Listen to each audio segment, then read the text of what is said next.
Welcome dear students in AC starter. आज मैं आपको वर्कशीट नंबर 7 करवाने जा रहा हूँ। ये मैथ्स की वर्कशीट रहने वाली है और हिंदी मीडियम और इंग्लिश मीडियम दोनों बच्चे ध्यान से समझना। सबसे पहले मैं आपको वर्कशीट समझाने से पहले कुछ कंसेप्ट समझा रहा हूँ ताकि आपको इसको करने में किसी प्रकार की कोई परेशानी ना हो। तो सबसे पहले आप समझ लीजिए, ध्यान देखिए, ये जो लाइन है आपको कैसे दिखाई दे रही है। ये लाइन कोई भी एक दूसरे को काट रही है? नहीं काट रही ना। जब दो लाइन एक दूसरे को कभी नहीं काटती तो उन्हें पैरेलल कहते हैं। क्या कहते हैं? पैरेलल। आपको पता होगा जब दोनों तरफ एरो बनाते हैं तो पैरेलल, ठीक है, उन्हें लाइन कहते हैं। और अगर वो एक दूसरे को नहीं काटते तो पैरेलल लाइन कहेंगे। क्या कहेंगे? Parallel line. ठीक है, यहाँ तक समझ में आ गई। हिंदी में क्या बोलेंगे? समांतर रेखाएं। ठीक है, हमने सिर्फ दो लिए, बहुत सारी हो सकती है। ठीक है, अगर एक लाइन दूसरी लाइन को काटती है तो उसे इंटरसेक्टिंग लाइन कहते हैं। इंटरसेक्टिंग लाइन यानी कि प्रतिच्छेदी रेखाएं।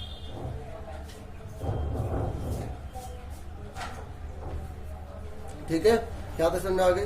अब ध्यान सुनो, जब दो लाइन पैरेलल होती हैं और उनको तीसरी लाइन को अगर काट के जा रही होती है तो दो पैरेलल लाइन को जो तीसरी लाइन काट रही है ना, उसको हम त्रियक रेखा कहते हैं। क्या कहते हैं?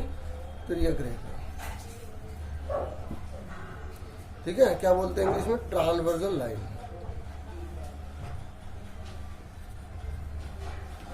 ठीक है, अब आगे समझिए, फटाफट समझ ले। देखो, जब दो लाइन पैरेलल होती हैं तो और तीसरी लाइन काट के जा रही होती है तो इसको त्रियक रेखा कहते हैं, इन्हें पैरेलल लाइन कहते हैं। अब आप ध्यान देखिए, क्या बन रहा है? जेड बन रहा है। ध्यान देखिए, ये जेड बन रहा है ना, जेड। तो अगर ये जेड बन रहा है तो ये वाला एंगल और ये वाला एंगल जो इक्वल होगा। ठीक है, और इसको बोला जाता है अल्टरनेट इंटीरियर एंगल। क्या बोला जाता है? Alternate interior angle. हिंदी में बोला जाता है अंतः एकांतर कोण। ठीक है, यहाँ तक समझ में आ गई। ये हमेशा इक्वल होते हैं, बराबर होते हैं। क्या होते हैं? बराबर। ठीक है, ऐसे ही देखो, ये भी जेड बन रहा है, ये देखिए ऐसे जेड। ये मत सोचना कि सीधा जेड बन रहा है, उल्टा भी जेड बन रहा है, तब भी ये दोनों, ये और ये वाला एंगल आपस में बराबर होगा। ये 1 है, ये 2 है, 1 बराबर 2 के होगा। ठीक है, ऐसे ही ये 3 मान लिया तो 4 मान लिया, 3 बराबर 4 के होगा। ये एंगल होता है। ठीक है, ये एंगल मतलब कोण। ठीक है, सिंबल है ये। ठीक है बच्चों, ये क्या है? एंगल। एंगल माने कोण। यहाँ तक क्लियर हो गया बच्चों? अब हम आगे देख लेते हैं। देखो, जब दो लाइन आपस में एक दूसरे को काटती हैं और तीसरी लाइन अगर जा रही है तो उसे ट्रांसवर्सल कहते हैं। यहाँ तक समझ गए? इस लाइन के ऊपर वाला, इस लाइन के ऊपर ये वाला एंगल, इस लाइन के ऊपर वाला ये वाला एंगल, ये दोनों भी इक्वल होते हैं। ठीक है, और इसको बोला जाता है करस्पॉन्डिंग एंगल। क्या बोला जाता है? Corresponding angle. ठीक है, हिंदी में क्या होता है? संगत कोण। क्या होता है बच्चों? संगत कोण। ठीक है, बराबर होते हैं। समझ में आ गई? ये सारी की सारी चीजें हमारी जो वर्कशीट में काम आएंगी। ध्यान से समझ लीजिए। ये वाला एंगल देख रहे हो और ये वाला एंगल, दोनों एक ही तरफ है ना, दोनों एक ही तरफ है, तो इनका जो टोटल होता है 180 डिग्री होता है। क्या होता है? 180 डिग्री। इसके लिए जब हमें दोनों लाइनों के बीच में जो एंगल बन रहे होते हैं ना, इसके लिए हमें पूरी स्टेटमेंट लिखनी पड़ती है। The pairs of interior angle on the same side of transversal are. ठीक है, ये ठीक है, ये दोनों के दोनों पेयर होते हैं, एक ही इंटीरियर एंगल है। आप सिंपल भी लिख सकते हो, pair of interior angle of one side of transversal line. ठीक है, त्रियक रेखा के एक ही ओर बने कोण, एक ही ओर बने अंतःकोण, एक ही ओर बने अंतःकोण। यहाँ तक क्लियर हो गया? ठीक है, अब ध्यान से समझ लीजिए, ये लाइन और ये लाइन एक दूसरे को काट रही है तो ये वाला एंगल इस वाले एंगल के क्या होगा? बराबर होगा। क्या होगा? इक्वल होगा। इसको क्या बोलते हैं? Vertically opposite angle. क्या बोलते हैं? वर्टिकली अपोजिट एंगल बोलते हैं। हिंदी में बोला जाता है ऊर्ध्वाधर सम्मुख कोण। ऊर्ध्वाधर सम्मुख कोण। ठीक है, और सम्मुख कोण। क्लियर हो गया यहाँ तक? अब फटाफट हम वर्कशीट के क्वेश्चन कर लेते हैं। अब हमें वर्कशीट के क्वेश्चन करने में कोई प्रॉब्लम नहीं आने वाली क्योंकि हमने कंसेप्ट समझ लिया। ठीक है, बाकी आप एक बार रिवाइज करोगे तो आपको क्लियर हो जाएगा। ठीक है, मैंने दोनों में लिख रखा है ताकि आपको किसी प्रकार की कोई दिक्कत ना हो। ये फिगर दे रखी है, आप देख लीजिए, थोड़ा छोटा कर देता हूँ मैं। ठीक है, अब इसने बोला है कि आपको संगत कोण का युग्म बताना है। तो मैंने आपको क्या बताया था? संगत कोण किसे कहते हैं? करस्पॉन्डिंग, जो लाइन के ऊपर वाला, लाइन के ऊपर वाला। ठीक है, ऐसे लाइन के नीचे वाला और लाइन के नीचे वाला भी संगत होगा। लाइन के ऊपर वाला, लाइन के ऊपर वाला, लाइन के नीचे वाला, लाइन के नीचे वाला क्या होता है? संगत कोण होता है, करस्पॉन्डिंग एंगल्स होते हैं। अब इसने बोला है, ये फिगर आपको दिखाई दे रही है।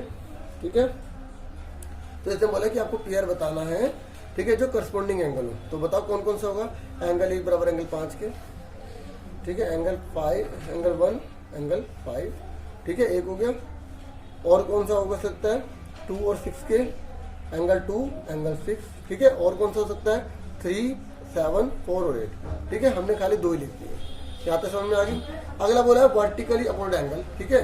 देखो मैंने यहाँ पर ऊर्ध्वाधर सम्मुख कोण लिखा है, इसे शीर्षाभिमुख कोण भी कहते हैं, शीर्षाभिमुख, ठीक है। एक शीर्ष के दोनों तरफ के जो कोण होते हैं, ठीक है, उसको क्या बोलते हैं, शीर्षाभिमुख। उदाहरण में उल्टे आमने सामने, ठीक है। तो आप बताइए वर्टिकली अपवर्ड एंगल कौन कौन से है इसमें से। ध्यान से देखिए, एंगल 1 बराबर एंगल 3 के, 2 बराबर 4 के, तो आप ये लिख देंगे एंगल 1 बराबर एंगल 3 के। और कौन सा है 2 बराबर 4 के, ठीक है, समझ रहे हो मेरी बात। ऐसी और कौन सा हो सकता है एंगल 5 बराबर 8 के, 5 बराबर 7 के, सॉरी, ठीक है। ऐसे एंगल 8 बराबर किसके हो सकते हैं 6 के। मैंने 4 लिए थे, 2 काफी हैं, ठीक है, इसमें भी मैंने 2 लिखे थे। अब बताइए the pair of alternate interior angle. देखो मैंने आपको अल्टरनेट इंटीरियर एंगल के बारे में क्या समझाया है, जो जेड बना रहा होता है, ठीक है, अंदर के। ये वाले जो होते हैं बाहर के होते हैं, एक्सटीरियर एंगल कहते हैं इन्हें। अभी हमसे सिर्फ इंटीरियर के बारे में पूछा है, तो आपको क्या इंटीरियर बताना, तो इंटीरियर कौन सा होगा 3 और 5, ठीक है। तो एंगल 3 = 5, ठीक है। और बताइए कौन सा होगा एंगल 2 बराबर 8। समझ में आ गई मेरी बात, ठीक है। ये एंगल बनाया, क्लियर हो गया, यहाँ तक आ गया। अब लास्ट पूछा है कि दो त्रियक रेखा की एक ही ओर बने अंतः कोणों का योग। देखो ये त्रियक रेखा जा रही है, ये दोनों अंदर की तरफ कोण बन रहा है, एक ये और ये बन रहा है और ये और बन रहा है। तो आप क्या लिखोगे, तो अब हमसे पूछा गया इंटीरियर वाला, तो देखो 2 और 5 हो गया, इनका टोटल 180 होता है, ठीक है, 180 डिग्री लिख देंगे, ठीक है। जैसे मैंने यहाँ पर इक्वल लगाया, आप ये भी लिख दो 1 and 5, फिर कॉमा 2 and 6, ठीक है। आप ऐसे भी लिख सकते हो, समझ में आ गई। तो 2 + 5 180 डिग्री होगा, ये दोनों एक तरफ है, और कौन है 3 and 8, एंगल 3 and 8, ठीक है। इस तरीके से हमारा आंसर है। अब हम सेकंड क्वेश्चन की तरफ बढ़ जाते हैं। सेकंड क्वेश्चन हमारे सामने है, इसने बोला आपको A B C D E F निकालने हैं, ठीक है। अब आप ध्यान से देखिए 125 और यहाँ F लिखा हुआ है। एक लाइन का टोटल कितना होता है 180 डिग्री होता है, ठीक है। ये आपको मैंने नहीं बताया। देखो एक लाइन जब ड्रॉ की जाती है, तो अगर हम दूसरी लाइन इसके ऊपर काटने लग जाए इंटरसेक्टिंग, तो ये लाइन इसके अपोजिट है। जब लाइन उसके अपोजिट होती है, तो इसका और इसका टोटल 180 डिग्री होता है। इसको बोला जाता है लीनियर पेयर। क्या बोला जाता है, लीनियर पेयर। हिंदी में बोला जाता है रैखिक युग्म। क्या बोला जाता है, रैखिक युग्म, ठीक है। तो अब हम इसका इस्तेमाल करने जा रहे हैं। तो अब देखिए यहाँ ई लिखा है, 125 लिखा है, हम लिखेंगे जो E + 125, ठीक है, डिग्री लगा देना = 180 डिग्री। क्यों है ऐसा, क्योंकि लीनियर पेयर है। क्या है, लीनियर पेयर, ठीक है। हिंदी वाले क्या लिखेंगे, रैखिक युग्म। हिंदी वाले हिंदी में लिखेंगे, इंग्लिश वाले इंग्लिश में लिखेंगे, ठीक है बच्चों। तो E कितना आ गया, 180 में से 125 घटा दिए, तो हमारा कितना आंसर आ जाएगा, 10 में से 5 गए 5, 7 में 2 के 5, 55 डिग्री आएगी, ठीक है। समझ में आ गई। अब ध्यान से देखिए F निकालना है हमें। देखो ये देखो, ध्यान से देखो, ये कांटा लगा है ना, तो मैंने आपको कांटा लगा वाला कौन सा फॉर्मूला सिखाया है, आप देखिए ये रहा, ठीक है, वर्टिकल अपवर्ड एंगल है ना, ये रहा, कांटा लगा है ना। इस तरीके से थोड़ा याद रह जाता है, थोड़ा स्टाइल करने से, है ना। तो एंगल E बराबर F के होगा, इक्वल टू कितना हो जाएगा 55 डिग्री। क्यों होगा, क्योंकि देखो हमने E निकाल लिया है, और E किसके बराबर F के, तो E बराबर F कितना होगा 55 डिग्री। क्यों हुआ, vertically upward angle, vertically opposite angle, ठीक है। हिंदी वाले क्या लिखेंगे, शीर्षाभिमुख कोण। क्या लिखेंगे, शीर्षाभिमुख कोण, ठीक है, शीर्षाभिमुख कोण, ठीक है बच्चों। यहां तक आ गया। अब इसने देखो ये 125 है, ये D, तो ये लाइन के ऊपर वाला है, ये भी लाइन के ऊपर वाला है, तो बराबर होगा। तो देखो बच्चों जो D है वो 125 का क्यों होगा, समझ गए। ये लाइन के ऊपर वाला है, ये भी लाइन के ऊपर वाला है, तो कितना होगा 125 क्यों होगा, करस्पॉन्डिंग एंगल होगा। तो ये वाला रूल लगेगा, करस्पॉन्डिंग। देखो लाइन के ऊपर वाला, लाइन के ऊपर वाला बराबर होता है, उसे बोलते हैं करस्पॉन्डिंग एंगल, हिंदी में बोलते हैं संगत कोण, ठीक है। तो आप यहाँ पर क्या लिखोगे, करस्पॉन्डिंग एंगल, ठीक है। हिंदी वालों के लिए भी लिख रहा हूँ, हिंदी और हिंदी वालों के लिए, ठीक है, करस्पॉन्डिंग एंगल। तो क्या बोलेंगे हिंदी में, संगत कोण। यहाँ तक समझ में आ गया प्यारे बच्चों। अब हमने क्या क्या निकाल लिया, हमने E निकाल लिया, F निकाल लिया, D निकाल लिया। अब हमें और निकालना है। अब देखो हमने D निकाल लिया, D किसके बराबर होगा, B के बराबर होगा, ठीक है, क्यों होगा, कांटा लगा है ना। तो ये लिखेंगे बी बराबर डी बराबर कितना हो गया, 125 आ गया। और कौन से रूल से हो गया, कांटा लगे वाला फॉर्मूला क्या होता है, vertically upward angle. Vertically upward angle, देखो मैं शॉर्ट में लिख रहा हूँ, आपको पूरा पूरा लिखना है, वर्टिकली अपवर्ड एंगल। ठीक है, हिंदी वाले क्या लिखेंगे, शीशा विमुख कोण, शीशा विमुख कोण। यहाँ तक समझ में आ गया बच्चों। उसके बाद हमें देखो, हमने बी डी निकाल लिया, ए निकालना है। अब जहाँ से देखिए हम ऐसे भी कर सकते हैं, ये लाइन के ऊपर वाला, ये लाइन के ऊपर वाला है ना, तो यहाँ भी करस्पॉन्डिंग एंगल होगा। हम यूँ भी कर सकते हैं, एक लाइन का टोटल 180 डिग्री होता है, ऐसे भी कर सकते हैं। तो हम किससे करते हैं, ए और ई वाला।